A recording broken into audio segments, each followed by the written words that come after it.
share any responsibility in what happened? Out on bail, two of the former Minneapolis officers stayed silent today as they left their pretrial hearing. Thomas Lane and Alex King were rookie cops, their lawyers have said, and were following the lead of senior officer Derek Chauvin. Today, a judge warned attorneys to limit pretrial publicity, or he changed the venue of the trial, now tentatively set for March.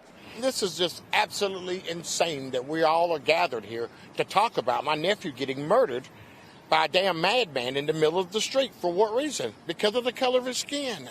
Chauvin, who appeared by video conference today, is charged with second-degree murder and manslaughter. His attorney has repeatedly declined to comment. The three other ex-officers are accused of aiding and abetting second-degree murder. All face up to 40 years in prison if convicted. In a court filing late today, King's attorney said he'd plead not guilty, claiming self-defense and authorized use of force.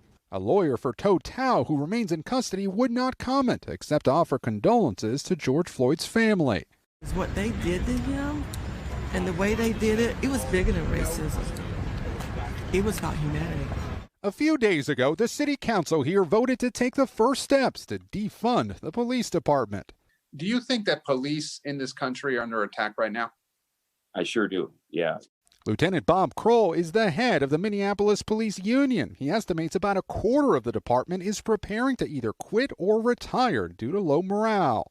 An officer did a horrific thing, but you don't get to paint the whole department with that same brush. Kroll says the union is no longer representing Chauvin, but is standing by the other three former officers. The union says it wants to see the body camera footage from the incident here, which has not been publicly released. Hey, NBC News fans, thanks for checking out our YouTube channel. Subscribe by clicking on that button down here, and click on any of the videos over here to watch the latest interviews, show highlights, and digital exclusives.